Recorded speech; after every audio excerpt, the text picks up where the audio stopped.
Дээд боловсрол мэргэжлийн ур чадварыг хөдөлмөрийн зах зээлийн хэрэгцээтэй уялдуулах зорилготой Нэгтлэн бодох бүртгэлийн инновац нэртэй арга хэмжээг Мандах их сургууль болон боловсролын магадлалын итгэмжлэх үндэсний зөвлөл хамтран зохион байгууллаа.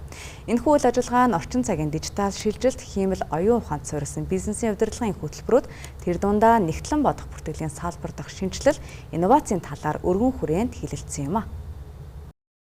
Симпозиумын гол зорилго нь Нэгтлэн бодох бүртгэл хөтөлбөрийн өнөөгийн хэрэгжилт, суралцагчдад олгож байгаа мэдлэг ур чадвар нь хөдөлмөрийн зах зээлийн шаардлагад хэрхэн нийцэж байгааг тодорхойлох, цаашид боловсролын чанар, өргөөжийг сайжруулах арга замыг тодорхойлоход чиглэсэн байна. Энэ шинжилэлд одоо өөрсдийнхөө хөтөлбөрийг хэр зэрэг одоо нийцүүлж байна уу? Ямар арга сургалтын техникийн хөндлөлд арга зүйг нэвтрүүлэх шаардлагатай байна, тийм ээ? За мөн одоо мэргэжлийн байгууллагууд нь энэ шин сорилтуудыг одоо шийдвэрлэх, давж туулахад одоо хамтарч ямар үйл ажиллагааг явуулах хэрэгтэй байна гэдэг иймэрхүү одоо олон асуултууд бас хариу болгох үүднээс бид нар өнөөдрийн симпозиумыг зохион байгуулж байгаа.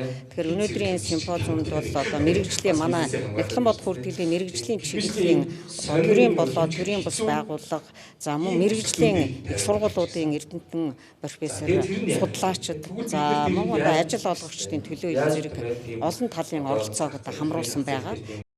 Мөн энэхүү арга хэмжээнд салбарын эрдэмтэн судлаачид, их дээд сургуулийн багш нар, мэргэжлийн байгууллагуудын төлөөлөл оролцож, илтгэл хилэлцүүлэг өрнүүлэх бөгөөд оролцогчид өөрсдийн туршлага судалгааны үр дүнг хуваалцах боломж бүрдэх юм а.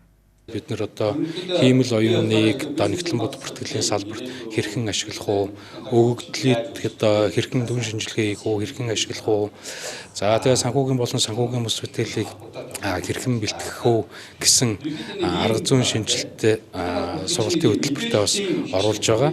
Сургуулиудад ямар асуудал тулгарх вэ гэхээр за сургалтын хөтөлбөрөө нэгдүгээр шинжилгээний тулд одоо маш их хэмжээний судалгаа, шинжилгээний ажил хийх шаардлагатай болно. За мөн одоо сургалтын арга зүйгээ шинжилгээний тулд одоо багш нарын мэдлэг ур чадварыг хөгжүүлэх тийм шаардлага бас зайлшгүй гарч ирнэ. Симпозиумын үр дүнд боловсролын хөтөлбөрийн эрэлт хэрэгцээг илүү тодорхойлох, орчин үеийн суралцгын арга барилд нийцсэн шинжиллийн чиг хандлагыг тодорхойлох ач холбогдолтой гэж зохион байгуулагчид үзэж байна.